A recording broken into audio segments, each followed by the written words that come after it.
everybody. So I'm Anandi Eman. I am a graduate student in the clinical PhD program. I'm in my third year and I work with Dr. Alan Gross. So I'm here to tell you specifically today how to write right, or more the nuts and bolts of the paperwork involved in applying to graduate school. So I know I say paperwork and everyone is instantly excited, right? Like, yay, paperwork, woo! Thank you, front row.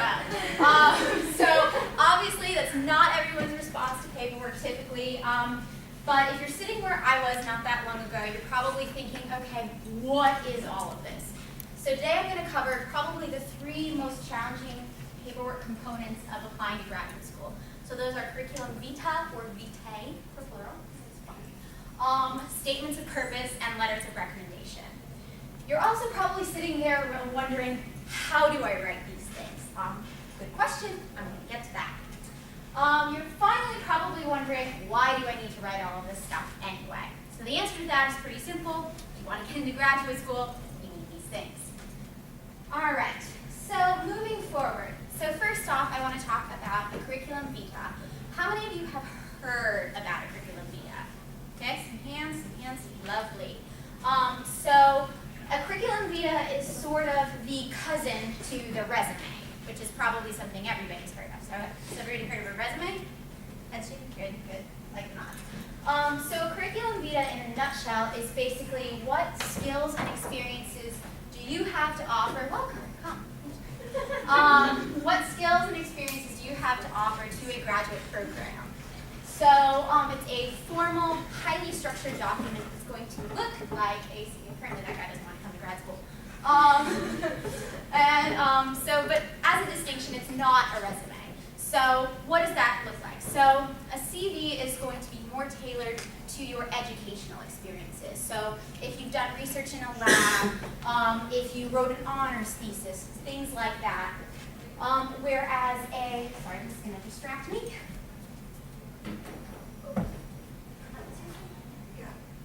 Carrying on.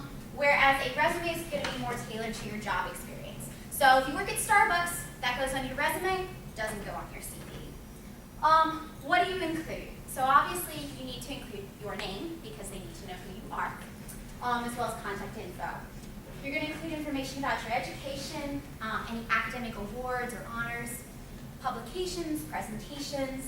You're also going to talk about research experience that you may have.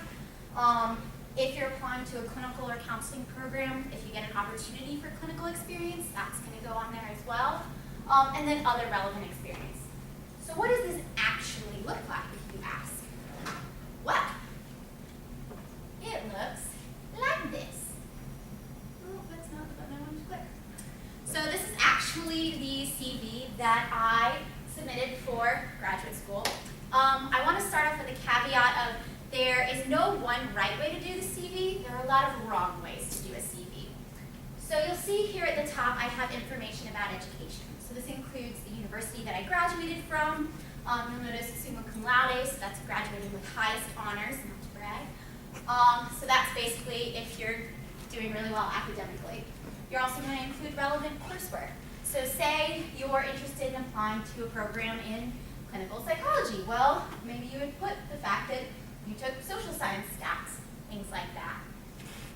Additionally, you're going to include any publications or presentations you may have. So maybe you did an honors thesis and you were lucky enough to get that published. Maybe you did a poster here earlier today at Research Day. That's where that's going to go. Following this, you'll notice information on awards and honors, and then research experience. So I was fortunate enough to get to work in a lab my entire time at undergrad. So I worked on multiple projects, which I describe here. Now I will say this, my CV is probably a lot more lengthy than it should have been, but I love words and I love talking, and that was the problem that I ran into on multiple accounts. So in these sections about research, I'm basically saying, specifically, this is what I did. So I assisted in refining measures, I conducted surveys. So you'll notice these statements are really brief, really straight to the point, active verbs, specific word choice. Additionally, as I was applying for a clinical program, I did do an internship at a private practice. So I have information here about the things that I did. So assisted in data entry, familiarity with specific tasks. So kind of as Elise and Heather alluded to, when you're applying to a graduate program, you're applying to a very specific program, to a specific person. You want to do everything you can to tailor your CV to that program, to that person, even more so. Additionally, some of you may be wondering about, well, what about all of the other stuff I do? You can include that as well. So I talked about leadership skills I developed, coordination abilities. All of these things go into being a researcher, being an academician, being a psychologist. So those can be included as well.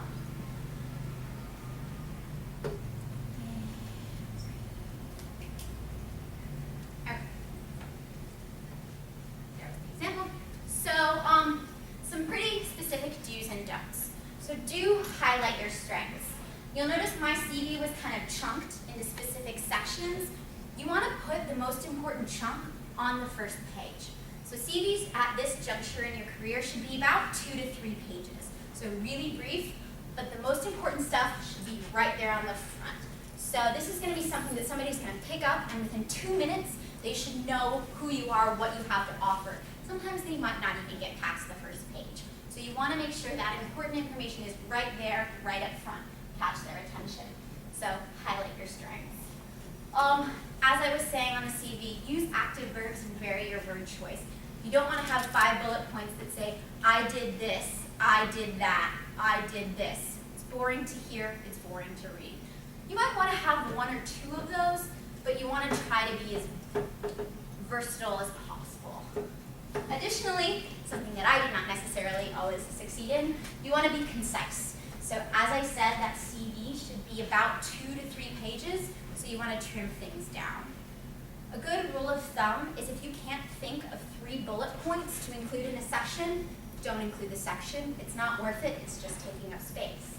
Additionally, if you feel like you need to say more than 5 bullet points, more often than not, you're saying too much. You noticed on my CV, there were sections that were longer than that. Again, as I said, there are multiple right ways to do a resume. You just want to make sure you're not having 30 bullet points, because that would be the wrong way, to do a CV. And again, you're going to want to compartmentalize and organize. So you saw I used kind of bold words to highlight education, research. They're very specific sections. Excuse me. Pretty obvious don't, but you'd be surprised how many people are unaware of this. Don't lie. It's just a good rule of thumb.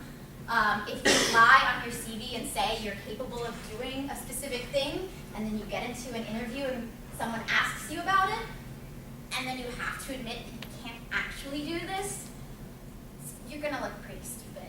So generally, just a good rule of thumb throughout the application process, don't lie.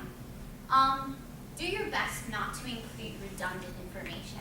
So if you said something in one place, unless you really feel like it's an important skill that needs to be repeated, try not to include it again, because this will really help you with that being concise and being organized. So you don't want to be saying the same thing over and over.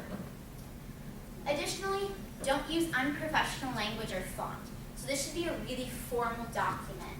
You shouldn't use slang, you shouldn't use text speak, you shouldn't write this as though you were writing it to your friends. Additionally, don't put your CV in pink lettering with Comic Sans. This is something you're submitting to a potential employer. You wouldn't go to an interview, I hope, wearing yoga pants and your Victoria's Secret hot pink t-shirt. It's just, It worked in Legally Blonde. okay, it may have worked in Legally Blonde, but it's a bit of a dated reference right now, so just generally trying to present yourself in the most professional manner. That being said, you can still express who you are as a person. You can still be creative and be interesting in your CV. It's challenging, but it's doable.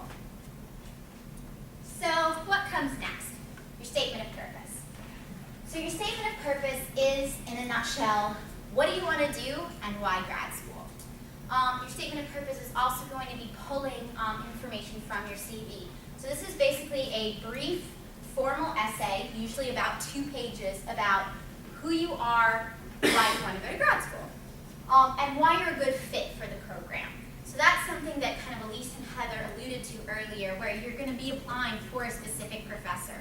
You're going to be saying, I have these skills and these abilities, and that's why I want to be a clinical psychologist specializing in adolescents, or specializing in adolescent psychopathology and resilience, specializing in cyberbullying. So pretty much anything you can think of, you can put it in your CV. You just want to tailor it as much as possible to who you're giving it to. So what is a statement of purpose not? So first off, it's not a confessional. So what do I mean by that? Well, a lot of times, particularly for clinical psychology, people think that if you have a personal history with mental health or with mental health problems, this is the place to express it.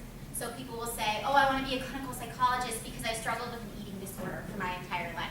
Oh, I want to be a clinical psychologist because my college roommate was sexually assaulted and got PTSD, and I want to help women with PTSD. That may be a great sentiment, but think about a statement of purpose as an introduction. I wouldn't walk up to someone in the front row and say, hi, I have a history of mental illness. That's just not the impression you want to make. Doesn't necessarily mean you're disqualified from being in these professions, but generally it's kind of an easy mistake to make. Additionally, a statement of purpose is not a Miss America speech. So what do I mean by that? It's not a place to say, I want to help everyone and cure the world and fix world hunger, and I'm just a fabulous person. That's great. But at the end of the day, as Elise and Heather alluded to, we're scientists. Yes, we want to help people. Yes, we want to learn information, but everybody wants to help people. What do you want to do specifically in a concrete way that distinguishes you from other people, that distinguishes you and says you are prepared for this rigorous program? Additionally, kind of going off that, a lot of times people use their statement of purpose as a place to say, well, I listen really well and my friends all feel better when I listen to them and I tell them how to solve their problems. That's great, again, but doesn't necessarily mean you have the qualifications to be a scientist or clinician. Additionally, a statement of purpose is not a place to brag, put down others, or show how funny you are. So sometimes people will say, I'm amazing, you should let me in your graduate school program because I'm so fabulous. Again, if this were an introduction and I walked in and did that, you wouldn't like me. Same thing if I say, oh, I need to go to your PhD program because I learned absolutely nothing at my undergrad. Again, not the kind of impression you want to make. Statements of purpose, CVs, are often used as rule-out criteria. So if I'm reading this essay and I'm like, God, this person sounds like an arrogant jerk, chances are you're not going to make the cut. So what do you include in a statement of purpose? So first off, you include why you're interested in grad school. Again, research experience or interests, clinical experience or interests, and why this specific program. So as Heather and Elise alluded to, when you're applying to a PhD program in psychology, you're applying to a specific individual. So you want to make it as your statement as tailored to that specific person and their research interests as possible. So again, what does that look like? And again, it looks like this. So this is my statement of purpose that I used when applying to the PhD program at Vanderbilt University. Did not get in, so maybe it's not the best statement of purpose, but it gives you some information. So I've highlighted certain sections here to kind of show you how you can break this up. So highlighted in green, you'll see I have information about research skills that I've developed. I'm using specific words talking about reviewing literature, doing statistical analysis, scientific writing skills. In blue, I have information about my specific interests. So understanding what can contribute to psychopathology, genes for psychological disorders. In pink, I have information about clinical experience that I had. And obviously there's more to this that's tying this all in as highlighted stuff. Yellow, I have, again, my campus role, so the activities that I did, and then tying it into the blue, how what I did as a person on campus made me interested in this specific topic. I have a final statement that says, this is what a graduate degree would help me do. And then down here at the bottom, I'm talking about, I've communicated with a specific professor, these are their specific interests, these are the things about what she does that I am interested in.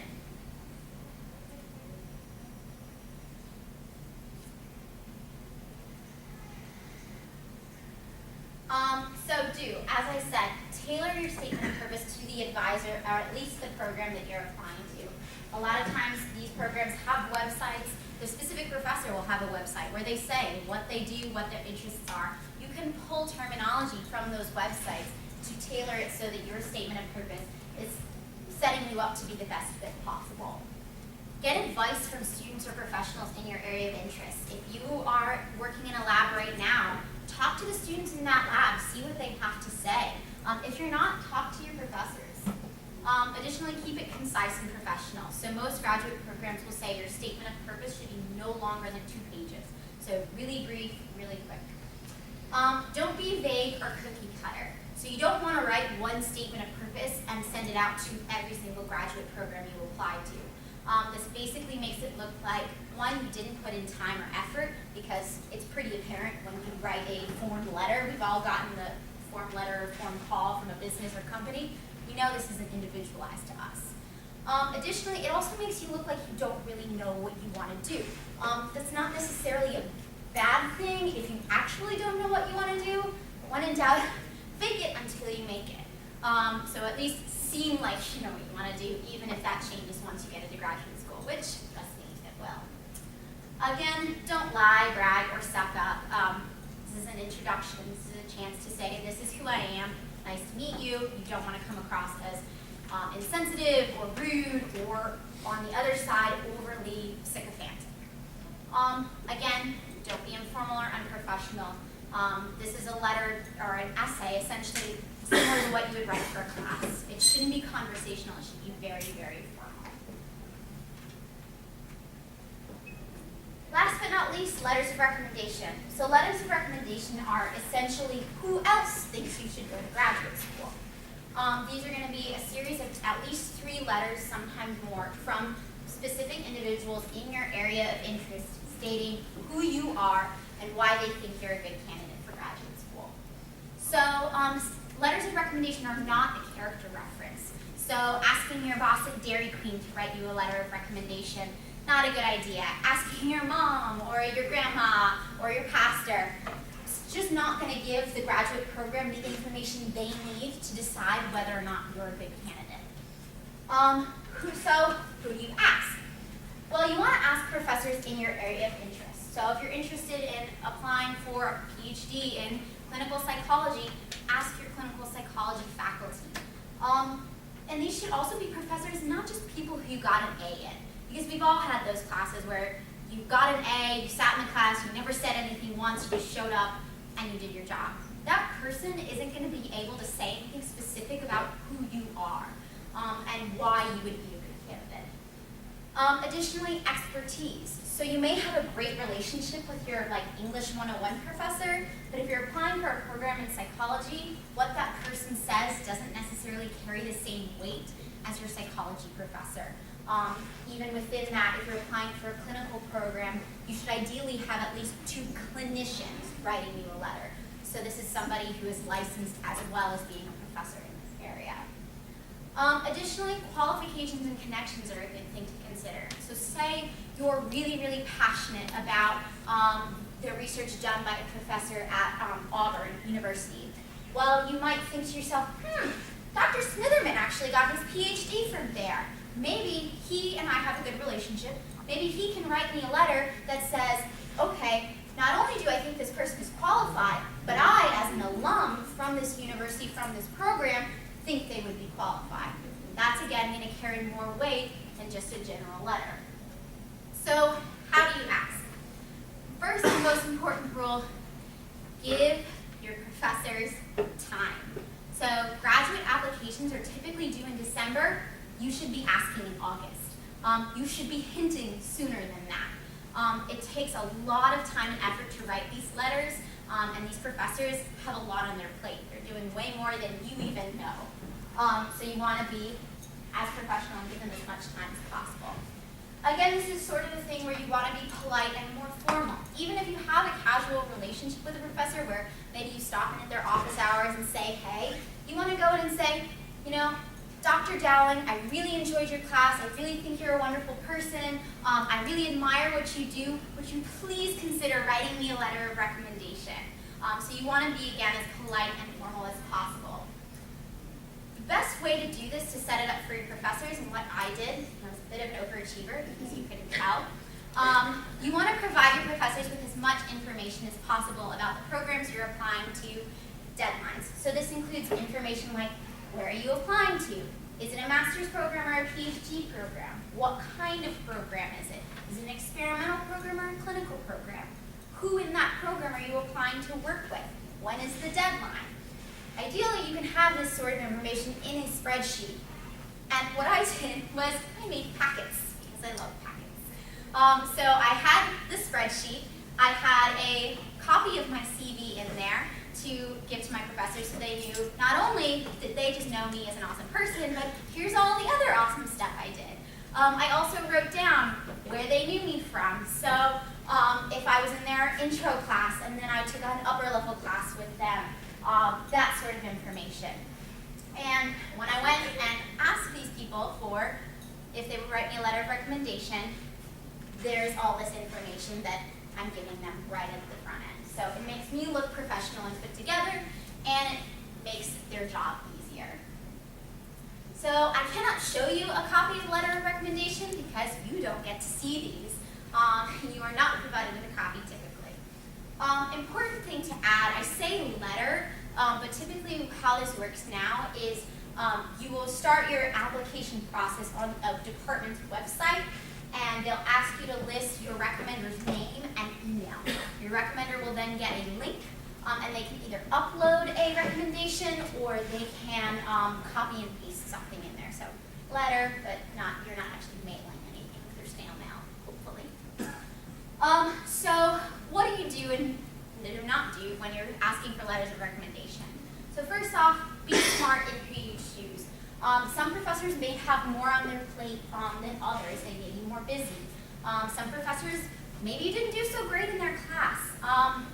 Sad anecdote, I had a professor at my undergraduate university who said you should make sure that you knew beforehand if he liked you or if he thought you were a good candidate, because if he asked you and he did not think you were a good candidate, he would write you that letter and he would say how much of a bad candidate he thought you were. Thankfully, you're not going to run into that sort of thing here, but it's important to keep in mind. Be helpful and available. So this is a service. Professors are doing this for you. You want to be as available for them as possible. If the website crashes, if they have questions, if they want to know when the deadline is, you need to be there for them. Also, off of that, be very clear about those deadlines. Professors are people. They can forget, they can get confused, they can get distracted. You want to be as clear about those deadlines as possible and be willing to troubleshoot. So problems, you will run into them. Be prepared. What not to do? Don't be rude. Again, they're doing something to help you, and you certainly don't want to run the risk that if you are rude to them, they will write that letter and say what they think of you. Additionally, don't forget or be afraid to follow up. So professors are people too. It can be really helpful come October, November, if you haven't heard from a professor as to whether or not they've sent your letter in, to say, hey, Dr. Dowling, hope you're doing well. Just wanted to check with you, touch base. I asked you to write me that letter for recommendation. Just wanted to see if you had gotten a chance to do that yet. If not, please just update me if you have any questions. Thank you so much. So again, just be polite, but also follow up. Some general advice to finish off with. Excuse me. So first rule of thumb is know your audience. Do your homework, look at the programs that you're interested in applying to, know what they want, know what they're looking for, and that way you can write your CV, your statement of purpose, in such a way that you're presenting them with the candidate they want to accept. On top of that, know thyself. Big rule. The application process for getting into a graduate program is long, is arduous, is expensive. No one will tell you that up front.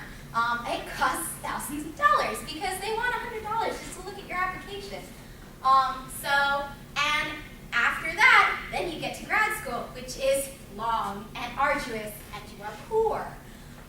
So know yourself, know if this is something you're willing to commit to. If not, don't waste your time and money. Figure out what you want to do, and then figure out your passion and jump into that. On top of that, use your resources. Don't just be the only person who looks at your CV or statement of purpose. Go to the Writing Center, go to the Career Services, talk to graduate students who are currently in graduate school. Ask them if they'll look over your CV or statement of purpose. Ask your professors. In my experience, I've found if you ask people politely enough, they'll be more than willing to help you out. Additionally, Dr. John Young has a book that's for sale. You can get on Amazon or any other place, entitled Getting In, Getting Out, and Getting On With Your Life. And more stuff. It's a really long title. But it's specifically designed to help you figure out how to get into a clinical psychology PhD program. Additional general advice, triple check everything and then check it again. As I said, your CV, your statement of purpose, these are your introductions. You would hate to send these out and then the next day find a typo. It's essentially like taking that first step forward and falling flat on your face. Additionally, whenever you're writing anything of this nature, back it up and back it up again. You don't want to be in the process of writing your statement of purpose and spill a glass of water on your computer and have to start from scratch. And finally, never make assumptions. Don't assume that a professor you're applying to is accepting students. Contact them. Don't assume that a faculty member has written your letter of recommendation. Don't assume that you've covered everything. Double, triple check everything. Do your best. This is your chance to pursue your passion, your career. If you really want this, then you need to be willing to put in the work. And that's the kindest way I can say that. So, after all of that, any questions? Yes? What do you recommend is a good time to start emailing potential advisors to see if they're accepting the CV? That's a great question. So generally, I would recommend doing that in the kind of spring or summer before you're considering applying. If you apply if you contact them much sooner than that, they may not know. They may at the last minute decide to do a sabbatical. And generally, a good thing to do for that is to just email them. Again, a very formal email saying, Dr. So-and-so, my name is this and that. I'm really interested in the research you have to offer. I was wondering if you would be considering students for your PhD program in the fall. So, yeah. Question. Thank you. Other question? Can I ask that real quick? Yes. Be prepared, because a lot of the time when you email them and ask them these questions, they're like, email me your CV before they say anything. Yeah. So be prepared. Yeah, and be prepared. More often than not, people are polite, but be prepared for somebody to just be like, no, stop contacting me, because it's not you. They've gotten thousands of these. Also, before you email them, double, triple, quadruple check the website. A lot of times this information is listed there, but also still email them anyway. There were programs that I applied to where the professor had said on the website was accepting students, but when I contacted them, they're like, actually, no, I've decided to take a sabbatical. I'm not taking anybody. So that way you're not putting an application in for a professor or a program where you're essentially throwing money away. Yes?